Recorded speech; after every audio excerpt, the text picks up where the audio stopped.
குறிஞ்சி matric and CBSE பள்ளிகள் நாமக்கல். செல் 9344567484. வழங்கும் வானவில்.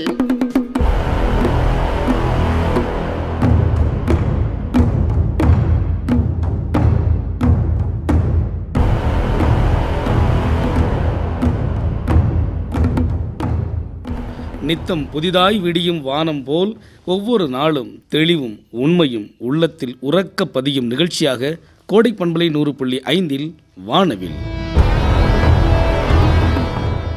ஒரு வினை வேறொன்றாய் நிறம் மாறி தன்மை மாறி நன்மை செய்யும் விளைவாக மாறுவதால் மானுடம் பெற்ற நலன்கள் என்னென்ன என்பதை சொல்ல இன்றைய வானவில் தரும் தலைப்பாக எங்கும் வேதியியல் எதிலும் வேதியியல்.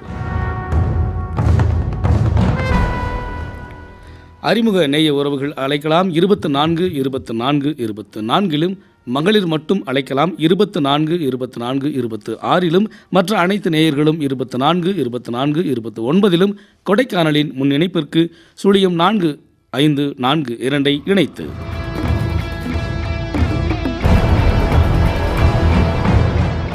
சிறப்பு விருந்தினராக கன்னியாகுமரி அரசு கலை மற்றும் அறிவியல் கல்லூரி முன்னாள் வேதியியல் பேராசிரியர் வி. மோகன்ராஜ் அவர்கள். நிகழ்ச்சியை நெறிப்படுத்துகிறார் மூத்த அறிவிப்பாளர் ஜே.பி. ரமேஷ்குமார் அவர்கள்.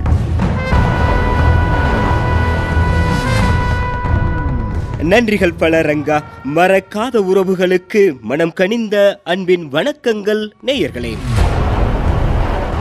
வேதியியல் நம் வாழ்வில் அங்கமாய் இருக்கிறது என்பதை விட வேதியியல் இல்லாத இடங்களே என்று சொன்னால் மிகையாகாது. வேதியியல் சார்ந்து பல இடங்களில் படித்து இருந்தாலும் அதனை பற்றி பெரிதாக நாம் பேசியதாக தெரியவில்லை. அதனை பற்றிய புரிதல் இன்னும் தேவைப்படுகிறது. இதற்கு களம் அமைத்து தரும் விதமாக நம் கோடை பண்பலை 100.5 இன்று நமக்காக தந்திருக்கும் தலைப்பு எங்கும் வேதியியல் எதிலும் வேதியியல்.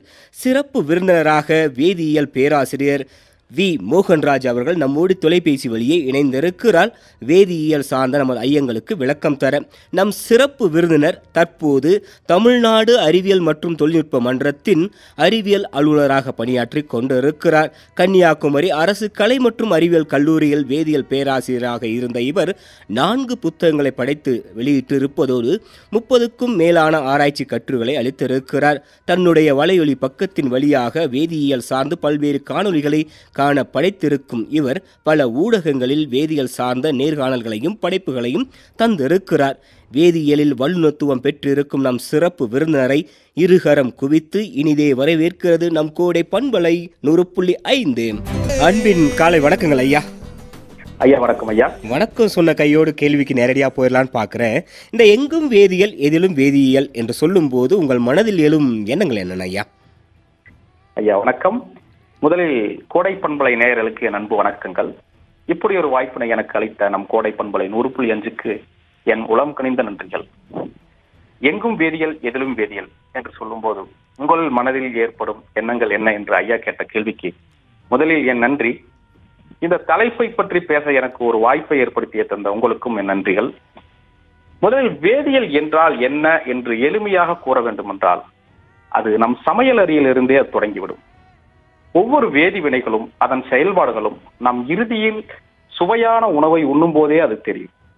அது ஒரு வேதி வினையின் முடிவு என்று. உதாரணமாக தண்ணீரில் இருந்து அதன் கொதிநிலை மற்றும் பயன்படுத்தப்படும் உணவுப் பொருட்கள் எல்லாம் ஒரு வேதிவினைக்கு உட்பட்டு அதன் இறுதி வடிவம் தான் நாம் உண்ணும் உணவு. இது ஒரு உதாரணமாக. அதை போல இந்த உலகம் உருவான முறை சூரிய குடும்பம் வெடித்து சிதறும் போது அதில் நடைபெற்ற வேதிவினை தான் நாம் வாழும் இந்த புவி உலகம். இந்த புவியில் உயிரினங்கள் எவ்வாறு தோன்றியிருக்கும் என்று ஆராய்ந்தால் முதலில் உருவானது வேதி கூட்டுப் பொருள்கள் தான். அவைகள் ஒன்றாக இணைந்து அது குறிப்பிட்ட வெப்பநிலையில் நீரில் உயிர்கள் உருவானது என்று கூறுவார்கள். அந்த வேதி வினையில் நீரில் உருவான ஒரு செல் உயிரிலிருந்து பல செல் உயிர்களாகவும் மற்றும் பல செல் உயிரிலிருந்து நீரில் வாழும் உயிரினம் நிலத்தில் வாழும் உயிரினம் என பல்வேறு உருமாற்றங்கள் அடைந்தது என கூறுவர். இவைகள் அனைத்தும் ஒரு வேதி வினையின் நிகழ்வின் முடிவு என்றால் அது மிகையாகாது. உதாரணமாக நம் உடலே ஒரு நடமாடும் தனிமை வரிசை அட்டவணை என்றே கூறலாம்.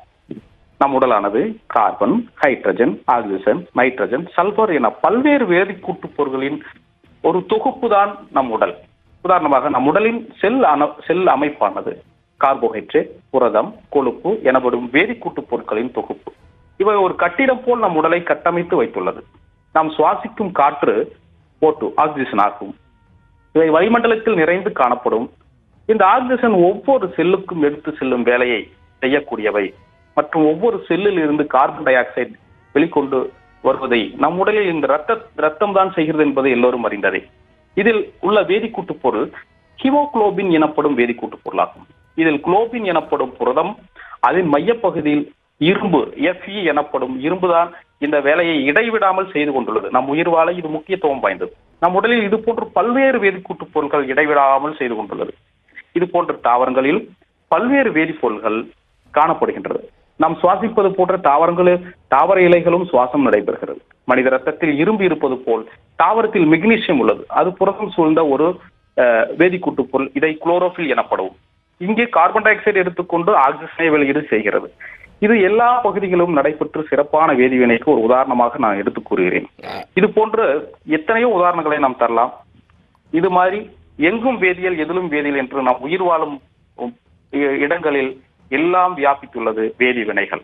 வேதிவினைகளை பத்தி அழகாக சொல்லியதற்கு மிகவும் மகிழ்ச்சியா கோடை பண்பலை 100.5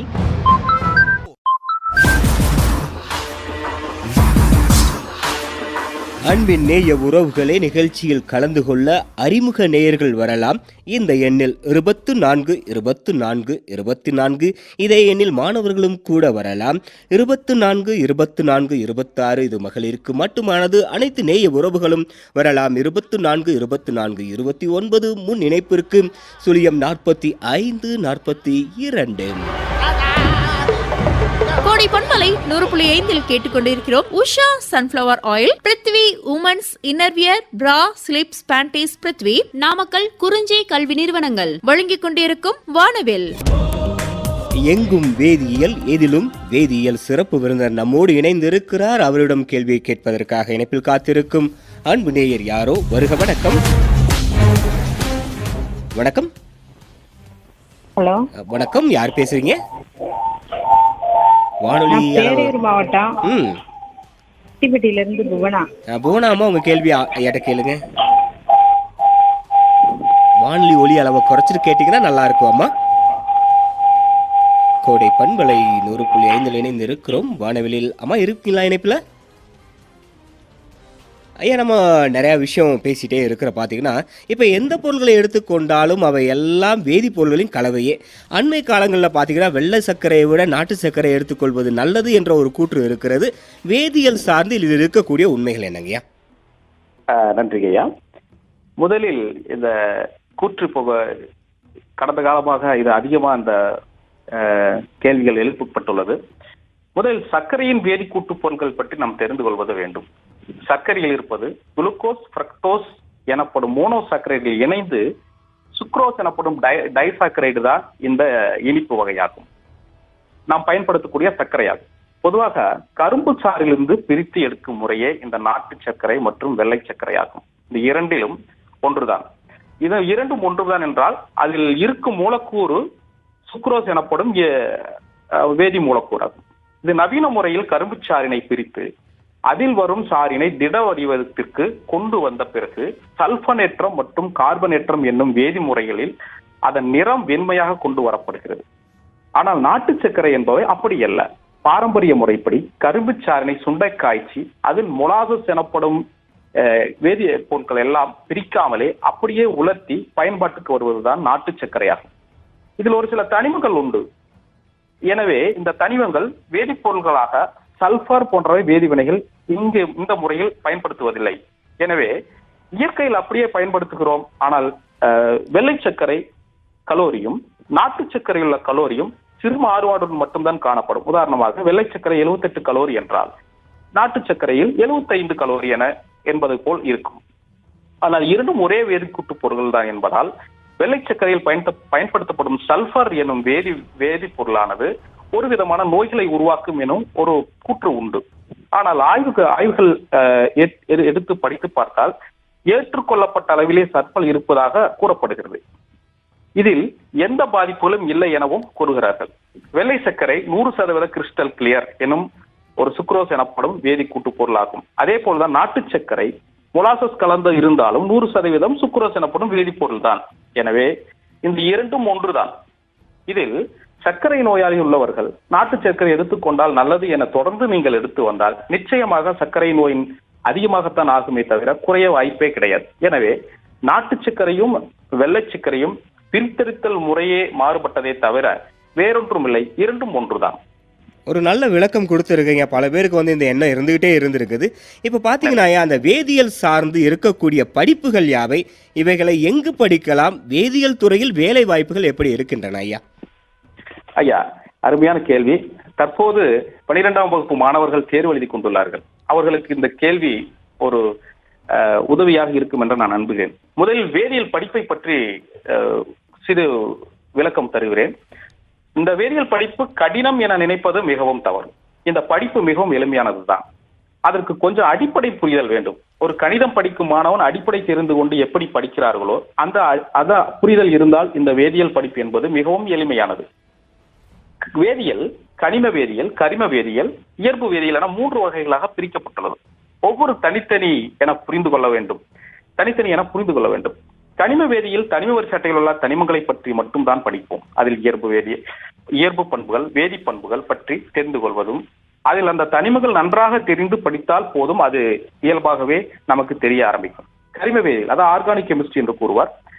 இவை உயிருள்ள விலங்குகள், தாவரங்களில் உள்ள கார்பன், ஹைட்ரஜன், ஆக்சிஜன், சல்பர் என போன்ற தனிமங்களால் உருவானது. இந்த தனிமங்களின் உள்ள நிகழ்வுகள், அதாவது தொகுப்பு முறையில் வினைகள், இந்த அடிப்படையில் ஆய்வகத்தில் தொகுப்பு முறையில் நாம் எப்படி செய்வது, அதன் கரிம வேதியியல் முறையில் எப்படி தயாரிக்கும் முறை என்ன, இப்படிப்பட்ட படிப்புகளை படிப்பது கரிம வேதியியல். இது மருத்துவ துறைகள், தொழிற்சாலை பொருட்கள் தயாரிக்கப்படுகின்றன, இதன் வினைமுறைகள், மெக்கானிசம் எப்படி நிகழ்கிறது என்பதையெல்லாம் ஆராய்ந்து தெரிந்து கொள்ள வேண்டும். மருத்துவ படிப்பு இதன் தொடர்ச்சியாகவே இருக்கும். அது போலதான் பொறியியல் படிப்பு மாணவர்களும் வேதியியல் முக்கியத்துவமாக இருக்கும். மூன்றாவதாக இயற்பியல் மாணவர்கள் இயல்பு வேதியியல், நேரம், அளவு, எடை, கொதிநிலை, உரநிலை, பல்வேறு இயல்பு ஆய்வுகளை பற்றி சம்பந்தமாக இருக்கும் இந்த வேதிவினைகள் 3 பாதைகளாக பயணிக்கின்றது. இந்த மாணவர்கள் எளிதாக புரிந்து வைத்துக் கொள்ள வேண்டும். இந்த வேதியியல் பாடப்பிரிவு எண்ணற்ற பாடங்கள் உள்ளது. உதாரணமாக BE mechanical engineering, BE material chemistry, BE pharmaceutical engineering, medical chemistry என்பவை போல. அதே போல இளநிலை முதுநிலையில் BSc chemistry, MSc chemistry, organic chemistry, inorganic chemistry, physical chemistry, MSc analytical chemistry, dairy chemistry, food chemistry, dye chemistry, soil chemistry, இது போன்ற எண்ணற்ற பல்வேறு பிரிவுகள் இளநிலை மற்றும் முதுநிலை படிப்புகள் உள்ளன. இதன் வேலை வாய்ப்புகளும் அரசு வேலைகள் என்று பார்த்தால் எல்லா வேலைகளுக்கும் இந்த படிப்பு தகுதியுடையதாகவே உள்ளது. இதில் தனிச்சு சொல்லுங்க ஐயா, சொல்லுங்கள். வேதியியல் மற்றும் படித்தவர்கள் அரசு பணிகளில் அதிகப்படியாக உள்ளார்கள். உதாரணமாக அரசு பணிகள் தனிப்பட்ட முறையில் ஃபோரன்சிக்ஸ் டிபார்ட்மெண்டில் dairy chemistry, pollution control board, பருவநிலை மாற்றம் ஆகிய ஆசிரியர்கள், பேராசிரியர் என பல்வேறு அரசு பணிகளில் இந்த படிப்பு மிக உதவிகரமாக உள்ளது, மிகவும் பயனுள்ளதாக உள்ளது. தனியார் துறைகளில் மருந்து தயாரிக்கும் பார்மா கம்பெனி, உரம் தயாரிக்கும் கம்பெனி, அன்றாட பயன்படுத்தும் டெக்ஸ்டைல் கெமிஸ்ட்ரி, அதாவது வண்ணங்கள் சார்ந்த நிறுவனம், இரும்பு, பிளாஸ்டிக் போன்ற பல்வேறு துறைகள் வேலை வாய்ப்புகள் அதிகமாக உள்ளது. எல்லா மாணவர்கள் இதுவரை யாரும் எனக்கு வேலை கிடைக்கவில்லை என்று கூறவே இல்லை. அனைவரும் பணியில் உள்ளார்கள். சரியாக இந்த படிப்பை படித்து முடிக்காமலும் முயற்சிக்காமல் இருப்பவர்கள் மட்டுமே பின்னடைவு சந்திக்கிறார்களே தவிர அனைத்து மாணவர்களும் இந்த வேதியியல் படிப்பில் நல்ல வாய்ப்பினை பெற்று சாதனை படைத்துள்ளார்கள் என்பதே நிதர்சனமான உண்மையா. உண்மையை அழகா சொல்லி இருக்கும் நேரத்தில் உங்களிடம் கேள்வி கேட்க வந்திருக்கும் அன்பு நேயர் யாரோ வருக. வணக்கம். இணைப்பில் வந்துட்டு இருந்தாங்க கோடை பண்பலை 100.5 இப்பொழுது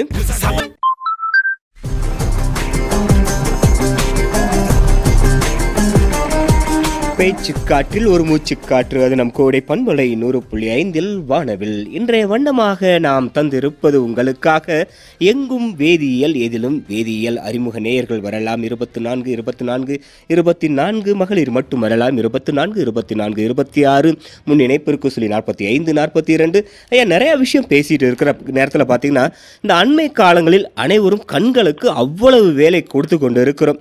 கண்களில் இருக்கக்கூடிய வேதிப்பொருள்கள் என்னென்ன, இவை எவ்வாறெல்லாம் பாதிப்புகளுக்கு உள்ளாக்கப்படுகின்றன ஐயா? அருமையான கேள்விங்க ஐயா. இந்த கேள்விதான் தற்போது சூழ்நிலைக்கு ஏற்ற கேள்வி.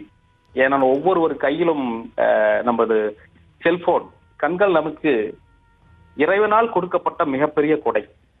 இந்த பார்வையினால் பல்வேறு அழகினை ரசித்து வருகிறோம். இந்த கண்கள் ஆண்டவன் மிகச் சிறந்த வேதி வினைகளுக்குள் உட்படுத்தி உள்ளார் என்பது சற்று விளக்கமாக பார்ப்போம்.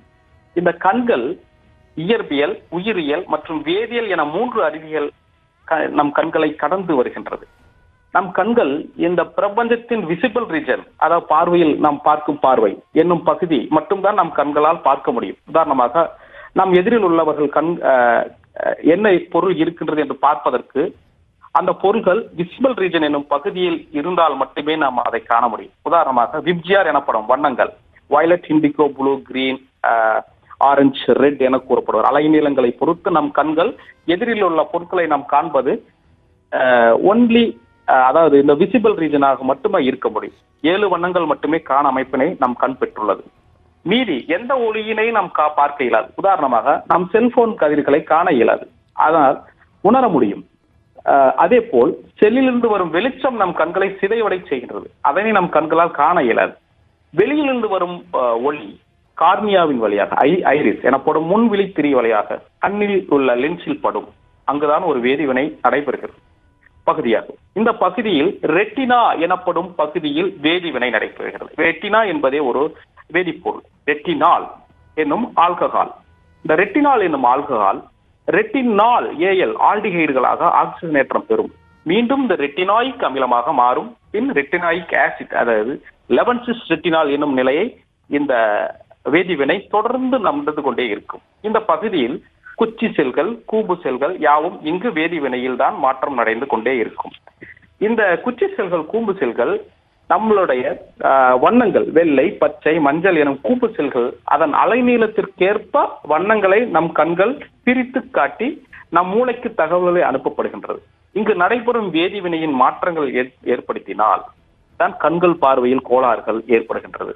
நாம் தொடர்ந்து செல் பார்ப்பதினால் அதன் கண்களுக்கு தெரியாத வெளிச்சங்கள் நம் கூம்பு செல்கள் மற்றும் குச்சி செல்களை பாதிப்படைய செய்து விடுகின்றது.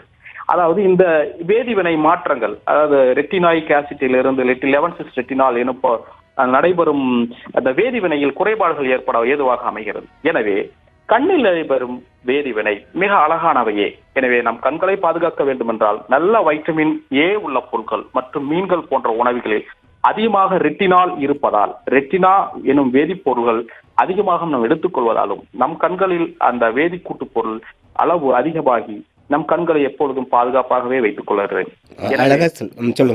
சொல்லுங்கள். இவைதான் இந்த கண்களில் நடைபெறும் ஒரு வேதிவினை. ஐயா, வேதிவினையை நல்லா சொல்லி இருக்கும் இந்த நேரத்தில் இணைப்பில் காத்திருக்கும் நேயர் யாரோ வருக. வணக்கம் ஐயா. வணக்கம். நாங்க திருப்பூர் மாவட்டம் வெள்ளக்கோவில் மகேஷ்குமார். கேளுங்கள் ஐயா.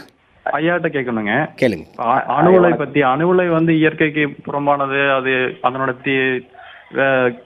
கதிர்வீச்சுனால இயற்கை பிரச்சனை வரும்னு சொல்றாங்க. அது ஐயா எந்த அளவுக்கு ஏத்துக்கிறாரு, என்ன அதுல கொஞ்சம் தெரிஞ்சுக்கலாங்களா? ஐயா, அணு உலை அதாவது என்பது ஒவ்வொரு கதிர்களும் ஒரு விதமான பாதிப்புகளை ஏற்படுத்துவது என்பது உண்மை. ஆனால் அணு உலை என்பது மிகவும் பாதுகாப்பு முறையில் அந்த அணுக்கருவை உடைத்து அதிலிருந்து வரும் ஆற்றல்களை எடுத்துக்கொண்டு அதில் அதிக எக்ஸஸாக இருக்கும் ஆற்றல்களை கனநீர் எனப்படும் டிட்டீரியத்தினால் கரைக்கப்பட்டு அது மிகவும் பாதுகாப்பான பெட்டிகளில் அடைக்கப்பட்டு அது அதற்கு ஒரு அரை ஆயுட்காலம் என்று உள்ளது. அந்த அணுக்களுக்கு அரை ஆயுட்காலம் என்பவரை முடியும் வரை அதை மிகவும் சீல்ட், அதாவது பாதுகாப்பு முறையில் அடைக்கப்பட்டு ஒரு இடத்தில் பாதுகாப்பாக வைக்கப்படுவதால் இந்த அணு உலை முறைகளில் கதிர்கள் எந்த பாதிப்புகளையும் ஏற்படுத்துவதில்லை என்பதே உண்மை.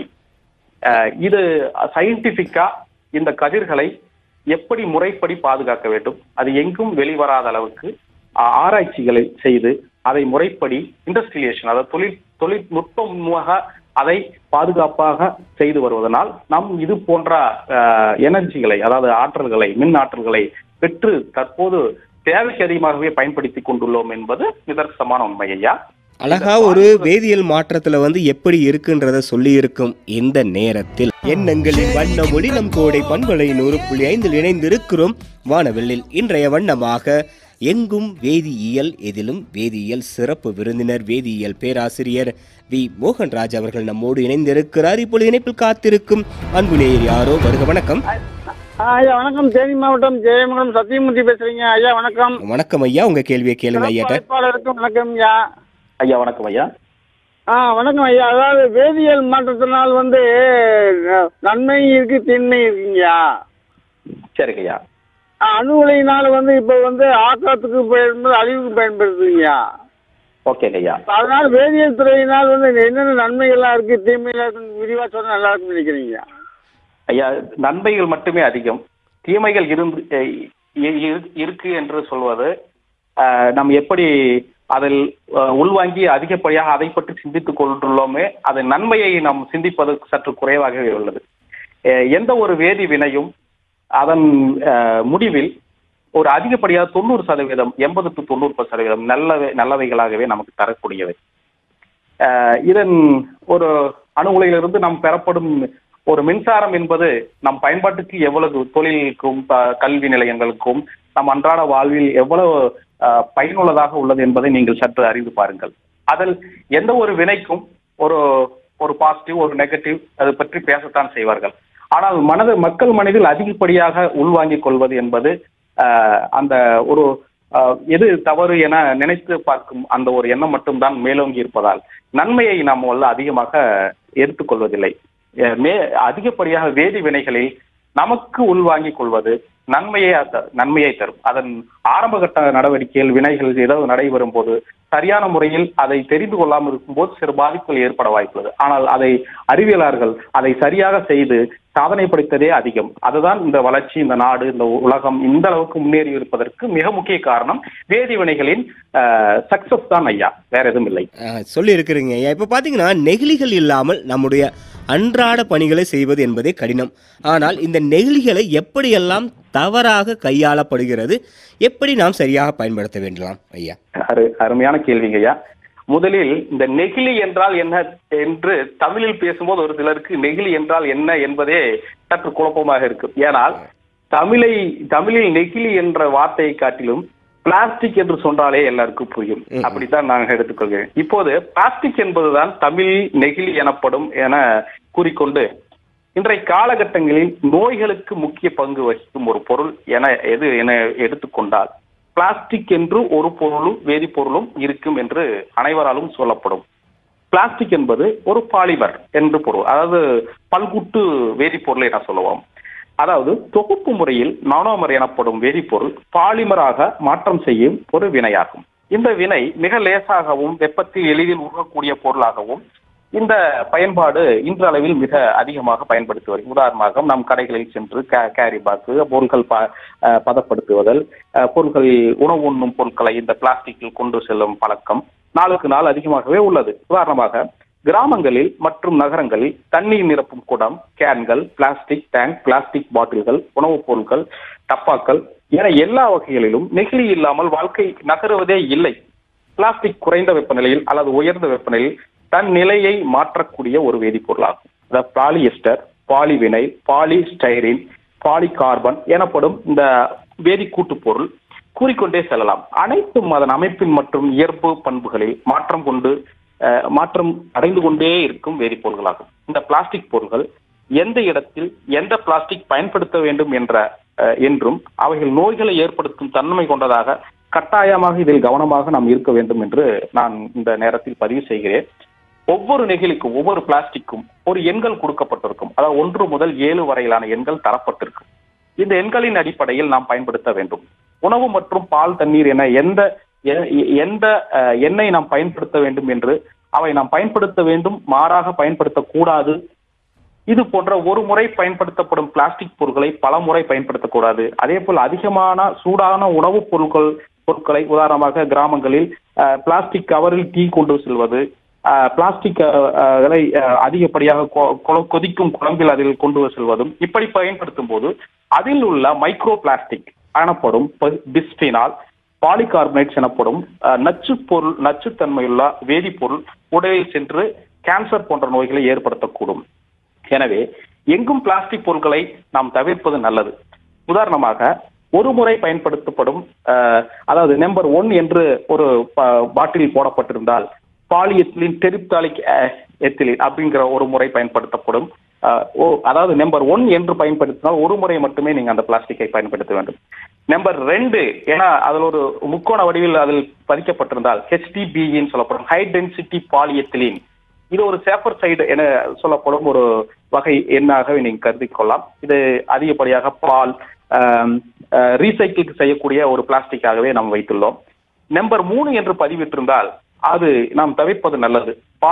பாலி வினைல் குளோரைடு இது அதிகப்படியாக உடலில் சென்று பாதிப்புகளை ஏற்படுத்தக்கூடும் என சொல்கிறார்கள். அதே போல் LDE 4 என் நம்பர் 4 என குறிப்பிட்டிருக்கும் லோ டென்சிட்டி பாலிஎத்திலீன் என சொல்வார். அதாவது 1 அல்லது 2 முறை இதை பயன்படுத்தலாம் என ஆய்வுகள் கூறப்படுகிறது. நம்பர் 5 எனப்படுவது மிகவும் தரமானது நல்ல பொருள் பிளாஸ்டிக் என நம்பர் 5 என குறிப்பிட்டிருந்தால் பாலிப்ரோபிலின் எனப்படும் வேதிக்கூட்டு பொருள் இருந்து தயாரிக்கப்படுகிறது. 6 என சொல்லப்பட்டிருந்தால் வெரி வெரி டேஞ்சரஸ், அதாவது அதை பயன்படுத்தாமல் இருப்பதே நல்லது. பாலிஸ்டைரின் இது உடலில் விரைவில் சூடான பொருட்களையோ அல்லது அதிகப்படியான வெயில் படும்படியாக அந்த பொருட்களில் வைக்கப்பட்டால் அது நம் உடலில் செல்வதற்குண்டான வாய்ப்புகள் அதிகம். 7 என குறிப்பிடப்பட்டிருந்தால் அதை நீங்கள் பயன்படுத்தவே கூடாது. உதாரணமாக 7 என்றால் எல்லா வேஸ்ட் பிளாஸ்டிக்ல ஒன்றாக இணைத்து உருவாக்கப்பட்ட பிளாஸ்டிக் என சொல்லுவார்கள். எந்த ஒரு எண்ணும் கொடுக்கப்படவில்லை என்றால் கண்டிப்பாக நீங்கள் அதை பயன்படுத்த வேண்டாம். அது பயன்படுத்தப்படாத பிளாஸ்டிக்கில் ஒன்றிணைத்து உருவாக்கப்பட்ட பிளாஸ்டிக்கள் எனவே நாம் கூறலாம். இதுதான் தற்போதைய சூழ்நிலையில் இருக்கும் நெகிழிகளில் நிலை. ஐயா, நெகிழியின் நிலைகளை பற்றி அழகாக சொல்லி இருக்கிறீர்கள். இப்பொழுது இணைப்பில் காத்திருக்கும் நேயர் யாரோ. வருக வணக்கம். தேனி மாவட்டம் காயப்பன்பட்டியிலிருந்து ராஜாங்க பேசுகிறேன். ஐயாட்ட கேளுங்க. ஐயா, அந்த சக்கரை வியாதியில ஒரு இது சொன்னீங்கல்ல. சொல்லுங்க ஐயா, சொல்லுங்க ஐயா. ஆமா, சக்கரை வியாதி, இந்த சக்கரை பத்தி சொன்னீங்கல்ல. ஆமாங்க ஐயா, சொல்லுங்க ஐயா. இந்த சக்கரை போட்டு அதிகமா சாப்பிடலாமா, இந்த இல்லாட்டி இதை போட்டு அதிகமா சாப்பிடலாம் ஐயா? என்னங்க ஐயா, சொல்லுங்க. இந்த சர்க்கரையை போட்டு அதிகமா சாப்பிடலாமா இல்ல அந்த சர்க்கரையை போட்டு அதிகமா, அதாவது நாட்டு சர்க்கரை அதிகமா சாப்பிடலாமா? அதுதான் தெளிவா சொன்னங்க ஐயா. நாட்டு சர்க்கரை ஆகட்டும் வெள்ளை சர்க்கரை ஆகட்டும், அது தயாரிக்கும் முறைதான் வேறே தவிர ரெண்டும் ஒன்றுதான். நீங்க 2 சர்க்கரையிலும் சாப்பிட்டால் கண்டிப்பாக சர்க்கரை வியாதிகள் அதிகமாகத்தான் செய்யும். இதன் பயன்பாடு அளவிலை குறைத்துக் கொள்வது மிக மிக நல்லதுங்க ஐயா. சொல்லி இருக்கிறீங்க. இப்பொழுது இணைப்பில் காத்திருக்கும் நேயர் யாரோ. வருக வணக்கம். வணக்கம். நான் புதுக்கோட்டை மாவட்டம் கொன்னாப்பட்டில இருந்து பழனியாய் பேசுறேன். அன்பு தம்பிக்கும் மதிப்பிற்குரிய சிறப்பு விருந்தினர் ஐயா அவர்களுக்கு என்னுடைய பணிவான வணக்கத்தை தெரிவித்து, 2வது நம்ம ஐயா ரொம்ப அழகான கருத்துக்களை சொல்லிக்கிட்டு இருக்காங்க. அவர்களுக்கு ஒரு வாழ்த்துக்களை தெரிவித்துக் கொண்டு, அதாவது பாத்தீங்கன்னா இன்னைக்கு இந்த செல்போனுங்கிறது இன்னைக்கு ரொம்ப அத்தியாவசியமான பொருள் ஆயிட்டு. அதை பாத்தீங்கன்னா நிறைய பேர் அந்த பாக்கெட்ல வச்சுக்கிட்டு தான் எங்க வேணாலும் போறாங்க வராங்க, வீட்டுல கூட இருக்காங்க. அதே மாதிரி இரவு படுக்க போகும்போதும் பக்கத்திலே வச்சுக்கிட்டு தான் படுத்து தூங்குறாங்க. அதனால ஒரு இதய பிரச்சனைகள் வருவதற்கான வாய்ப்புகள் இருக்கிறதா அப்படிங்கறது நம்ம வாழ்த்துக்குரிய ஐயா கிட்ட கேட்டுக்கிறேன். ஆமாங்க, இது வாட்ஸ்அப்புகளில் நிறைய பரவக்கூடிய ஒரு செய்தி தானுங்க ஐயா. ஆமா, வணக்கம். அதாவது என்ன அப்படின்னா, இதுல வரும் மைக்ரோவேவ்ஸ், அதாவது நம்ம ரேடியோ கதிர்கள் நம் உடல் அதாவது இதய பகுதியில் வைத்துக் கொள்வதால் பாதிப்பு ஏற்படுகிறது என கூறுகிறார்கள். அதே மாதிரி தலைப்பகுதியில் இது போன்ற கதிர்கள் அதிகப்படியாக பயன்பாடு நம்ம உடலில் சென்று பாதிப்படைவது என்பது குறைவு. அப்படி இருந்திருந்தால் இந்த செல்போன் பயன்பாடுகள் நம்ம சந்தைக்கு இருப்பது என்பது சற்று யோசிக்கக்கூடிய ஒரு பொருளாகத்தான் இருக்கும். அதிகப்படியான பாதிப்புகள் இல்லாததே நம் இன்றளவில் பயன்படுத்தி கொண்டிருப்பதற்கு ஒரு மிக முக்கிய காரணம். இதெல்லாம் வாட்ஸ்அப்பில் ஒரு சில பதிவுகள் யாராவது ஒரு பதிவிட்டு ஹார்ட் சம்பந்தமாக சொல்வது வழக்கம். அப்படி என்று பாதிப்பு இருப்பதாக எந்த ஆய்வு கட்டுரைகளும் சொல்லவில்லை. அப்படி இருந்தாலும் அது அதிகப்படியாக தேவை, அதாவது சம்பந்தமில்லாத, அதாவது தரம் இல்லாமல் கைபேசிகளையோ இதையெல்லாம் பயன்படுத்தும் போது அதிலிருந்து வரும் தேவையற்ற ஒலிகள் ஆனால் பாதிப்புகளை ஏற்படுத்தலாமே தவிர தரமான R&D செக்ஷனுக்கு குவாலிட்டி கண்ட்ரோல் மூலியம் வரும் பொருட்கள் அனைத்தும் நம் உடல் நிலை சம்பந்தப்பட்டு அது எந்த ஒரு பாதிப்பு இல்லை என தெளிவு ஆன பிறகே வெளிவருகிறதம்மா. சொல்லி இருக்கிறீர்கள் ஐயா. இப்பொழுது இணைப்பில் காத்திருக்கும் நேயர் யாரோ. வருக வணக்கம். வணக்கம், யார் பேசுறீங்க? ஈரோடு மாவட்டம் கவனப்படியிலிருந்து புஷ்பலதா பேசுறேங்க. கேளுங்களாம்மா. பேப்பர் டம்ளர்ல மெழுகு தடவி இருக்கு அப்படின்னு சொல்றாங்க இல்லைங்க சார்? Yes madam. நைட்டு ஒரு ஃபங்க்ஷன் போனேங்க சார். அதுல மெழுகு தடவாத பேப்பர் டம்ளர் தான் யூஸ் பண்றோம் அப்படின்னு சொன்னாங்க. அது உண்மையா அப்படின்னு தெரிஞ்சுக்கலாங்க சார். மெழுகு அப்படிங்கறது பாத்தீங்கன்னா நிறைய வகைகளில் அது ஒரு விதமான ஒரு கெமிக்கல் தான். அந்த பேப்பர் பாத்தீங்கன்னா நம்ம சூடான பொருட்கள் பயன்படுத்துவதற்கு முன் அது கொஞ்ச நேரம் அந்த பிளாஸ்டிக்கோட வந்து அந்த பேப்பரோட ரியாக்ட் ஆகாம இருக்கிறதுக்காக அதை தடவி அது ஒரு திடத்தன்மை உருவாக்குவதற்காக பயன்படுத்தப்படும் ஒரு நிகழ்வாகவே இருந்தது. இது அதிகப்படியாக நம் உடலில் சென்றால் வேற ஏதாவது பிரச்சனைகள் ஏற்படுத்திவிடும் என கூறுகிறார்கள். இந்த ஆய்வுகள் நிறைய வந்து உள்ளது அம்மா. அதாவது நம் உடலில் சென்றால் முதலில் நம் வயிற்று பகுதிக்கு தான் செல்லும். வயிற்று பகுதியில் மிகவும் அதிகப்படியாக கான்சென்ட்ரேட் என சொல்லப்படும் அடர்த்தியான ஒரு ஹைட்ரோகுளோரிக் ஆசிட் அமிலம் உள்ளது. அந்த அமிலத்தில் நீங்கள் மிகப்பெரிய கடினமான பொருட்கள் உள்ளே சென்றாலே அது சிதைவடைந்து அது உருமாறும். இந்த நிகழ்வில் நீங்கள் எடுத்துக்கொண்டும் தேநீரிலோ அல்லது வேற எந்த பொருளிலோ சூடான பொருட்கள் இருந்து நம்ம உள்ளே செல்லும் போது எந்த அளவுக்கு உள்ளே செல்லும் என்பது அறியப்படாத ஒன்று. அதே மாதிரி மெழுகு என்பது எந்த அளவுக்கு நச்சுத்தன்மையுடையது என்பதும் கேள்விக்குறியான ஒரு விஷயம், ஆராய்ச்சி செய்யக்கூடிய ஒரு விஷயம். இது இன்றளவில் பயன்பாட்டில் உள்ளது. இந்த பயன்பாட்டில் வந்து பார்த்தீங்கன்னா இன்றளவில் மிகப்பெரிய இதன் காரணமாக ஒரு நோய் வந்தது, பிரச்சனைகள் வந்தது என அதிகப்படியாக நான் கேள்விப்படவில்லை. எல்லாமே ஒரு ஒரு அளவாக பயன்படுத்தி தயாரிப்பு கம்பெனிகள் பயன்படுத்தினால் நம் உடலுக்கு நல்லது. முடிந்தவரை தவிர்த்துக் கொள்வது நல்லது. நம் பிளாஸ்டிக்கை தவிர்த்து சில்வர் டம்ளர்களை எடுத்துக்கொண்டால் அந்த ஐயப்பாடிலிருந்து நாம் தவிர்த்துக் கொள்ளலாம். எல்லாமே ஒரு விதமான வேதிவினை. உள்ளே சென்று என்ன மாற்றங்களை ஏற்படுத்துவது என்பது அதன் அதிகபட்சமாக அதிக மனிதர்கள் பாதிக்கப்படும் போதுதான் அது இதிலிருந்து வருகிறது என ஆராய்ச்சியில் எடுத்து கண்டுபிடிக்கப்படுவார்கள். ஒரு அறிவியல் கருத்தை முன்னாடி வைத்திருக்கும் இந்த நேரத்தில் இணைப்பில் காத்திருக்கும் நேர் யாரோ வருக. வணக்கம். வணக்கம், இணைந்திருக்கிறோம் வானவில்லில். நேரம் 9:45 மணித்துளிகள். வருக. வணக்கம். வணக்கம் ஐயா, நான் ஈரோடு மாவட்டம் கொடுமுடி ராசாமத்து கோவிந்தசாமி பேசுறேங்க ஐயா. உங்களுக்கும் சிறப்பு விருந்தினருக்கும் வணக்கம்ங்க. வணக்கம். வணக்கம். வணக்கம் சார். சார், இந்த கரும்பு சர்க்கரை, நாட்டு சர்க்கரை, வெள்ளை சர்க்கரையிலிருந்து சுகரை பத்தி சொன்னீங்க. இந்த பனைமரத்துல இருந்து தயாரிக்காங்க இல்லைங்க கருப்பட்டி, தென்னைமரத்துல தயாரிக்காங்களே கருப்பட்டி, அதுல கல்கண்டு தயாரிக்காங்க. இதனால வந்து சுகர் சாப்பிட்டு இருந்தோம்னா சுகர் வந்து நம்மளுக்கு அதிகம் வர்றதுக்கு வாய்ப்பு இருக்குதுங்களா, குறையறதுக்கு வாய்ப்பு இருக்குதுங்களா ஐயா? அருமையான கேள்விங்க. இந்த கேள்வி வந்ததுக்கு ரொம்ப நன்றிங்க நீங்க கேட்டதற்கு. அதாவது இந்த சர்க்கரை மூலக்கூறுகள், அது குளுக்கோஸ், ஃப்ரக்டோஸ், சுக்ரோஸ் எனப்படும் இந்த சர்க்கரை மூலக்கூறுகள் தான் கரும்பில் இருந்து உருவாக்கும் ஒரு இயற்கை வேதிக்கூட்டு பொருள். இப்பொழுது நீங்க அந்த கருப்பட்டி இந்த மாதிரி இடங்களிலிருந்து அங்கிருந்து வெளிவரும் ஒரு வேதிக்கூட்டு பொருள் வேறுவாக உள்ளது. எனவே அதில் எடுத்துக்கொள்ளப்படும் வேதிக்கூட்டு பொருள் ஆய்வுகளின்படி, அதாவது நீங்க தென் மாவட்டங்களுக்கு வந்தா அதுல நல்ல கருப்பட்டி எடுத்து சாப்பிட்டா அந்த சுகர் லெவல் கூட குறையுது அப்படின்னு சொல்லி அடிக்கடி சொல்லுவாங்க. அதாவது சர்க்கரை கலப்படம் இல்லாமல் ஒரிஜினலாக தயாரிக்கப்பட்டதை வந்து பாத்தீங்கன்னா சுகரில் அதிகப்படுத்துவதில்லை என கூறுகிறார்கள். உதாரணமாக இந்த சர்க்கரை நோய் அதிகப்படுத்துறதுக்கு மெயின் காரணம் இந்த குளுக்கோஸ், ஃப்ரக்டோஸ் எனப்படும் இந்த இரு மூலக்கூறுகள் தான் காரணம். நம்ம உடலில் அதிகமாக சேர்ந்தால் அது வந்து அதை சிதைக்கப்படும் இன்சுலின் என்பது அது குறைவாக சுரக்கப்பட்டு அது வந்து சரியான முறையில் சிதைவில்லாமல் நம் உடலில் பல பாதிப்புகள் ஏற்படுத்தும் என்பது. அந்த மூலக்கூறுகள் மாறுபட்டதால் அது நன்மையே என ஆய்வுகள் சொல்கிறது. இது இயற்கையாகவே வந்து பார்த்தீங்கன்னா மாறுபட்ட குளுக்கோஸ், ஃப்ரக்டோஸ் என்னும் அமைப்பு வந்து அதில் இல்லை, அதாவது குறைந்த அளவே இருக்கிறது என்று கூறுவதால் அது இதுல இருந்து மாறுபட்டு உள்ளது ஐயா.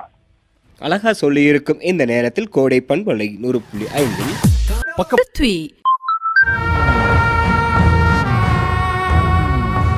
மாற்றங்களின் மறுமொழி, ஏற்றங்களின் இதய ஒளி பண்பலை 100.5 இணைந்திருக்கிறோம் வானவெளியில். இன்றைய வண்ணமாக எங்கும் வேதியியல், எதிலும் வேதியியல் சிறப்பு விருந்தினராக வேதியியல் பேராசிரியர் வி மோகன்ராஜ் அவர்கள் நம்மோடு இணைந்திருக்கிறார்கள். ஐயா, இந்த உப்பை பற்றி தப்பாக புரிந்து வைக்கும் தவறான கருத்துக்கள் என்னென்ன, உப்பின் மகத்துவம் என்ன, அதன் தீங்குகள் என்ன ஐயா? ஐயா, அருமையான ஒரு கேள்வி.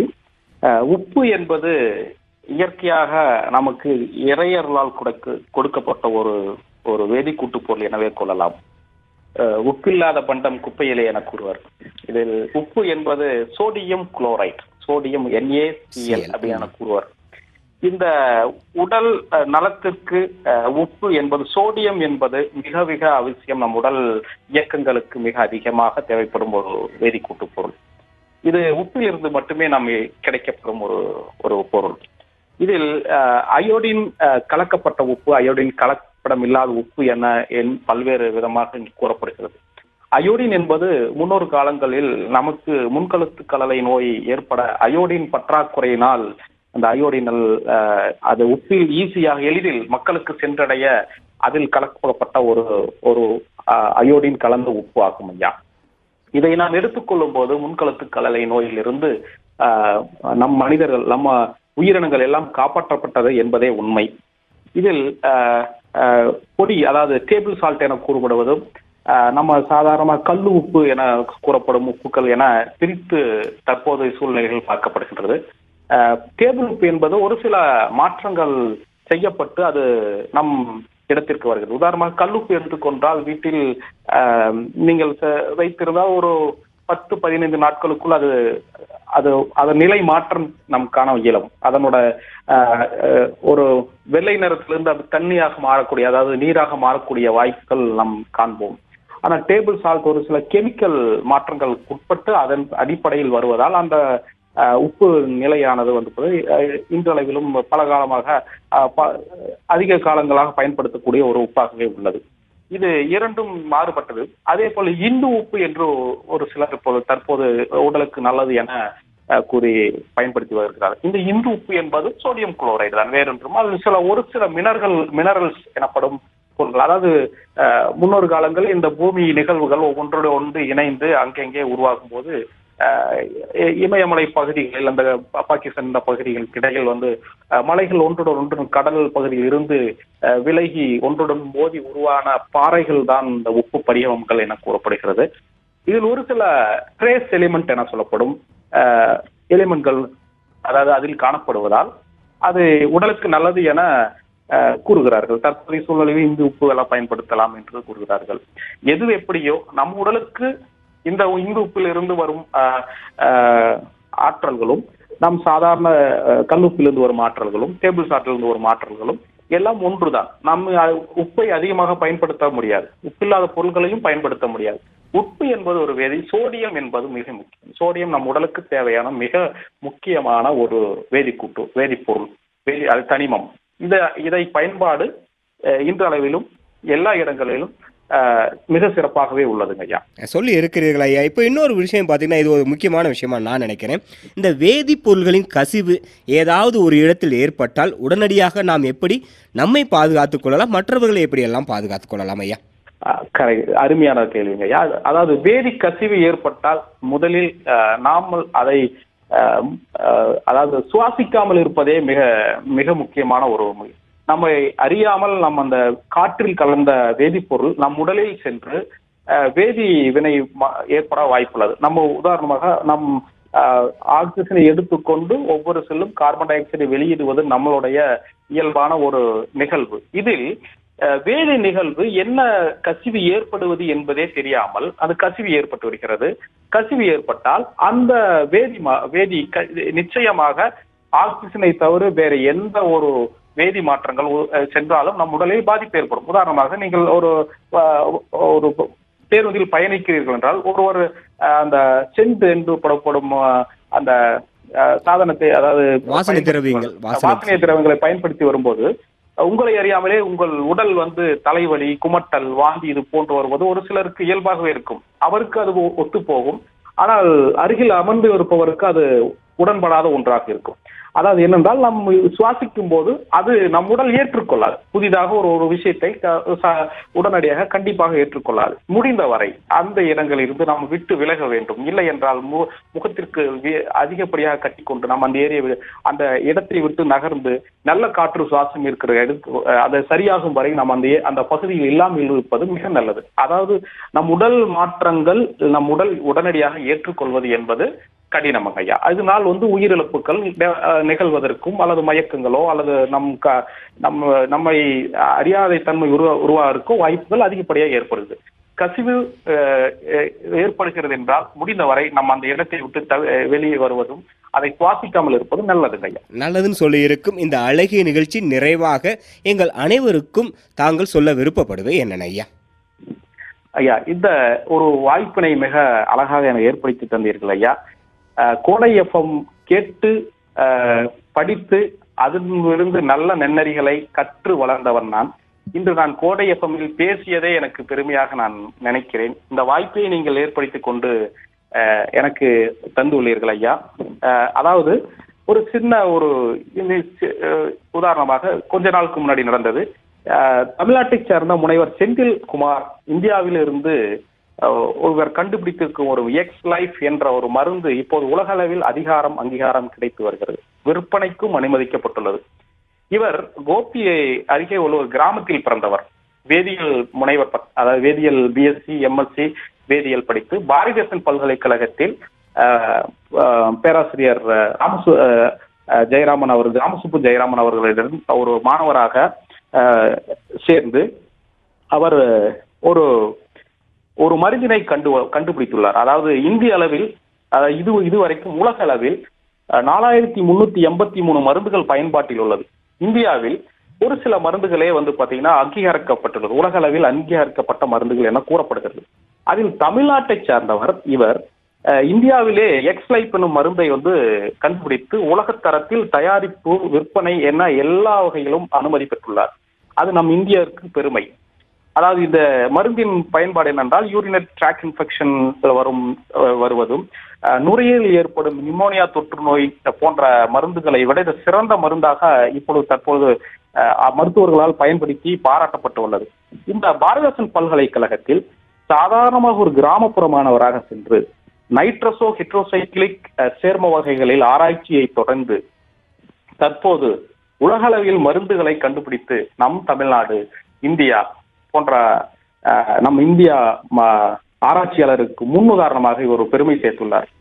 நான் எதுக்காக இதை கூறுகிறேன் என்றால், இந்த வானொலி கேட்டுக்கொண்டிருக்கும் கிராமப்புற மாணவர்கள் இந்த வேதியியல் பாடங்களை எடுத்து நன்றாக படித்து இதில் உள்ள வேலை வாய்ப்புகள், படிப்புகள், ஆராய்ச்சிகள் எங்கெங்கு நாம் செல்ல வேண்டும், எப்படியெல்லாம் இதை பயன்படுத்த வேண்டும் என்று தெரிந்து நுட்பங்களையும் நுணுக்கங்களையும் தற்போதைய செயல்பாடுகளையும் அறிந்து நீங்கள் மென்மேலும் இந்த வேதியியல் சார்ந்த படிப்புகளில் வெற்றி பெற வேண்டும் என நம் அதாவது உங்கள் வாழ்த்துக்கு ரொம்ப ரொம்ப ரொம்ப நன்றி தெரிவித்துக் கொள்கிறோம் ஐயா. நன்றி, வணக்கம் ஐயா. கோடை பண்பலை 100.5 நன்றி.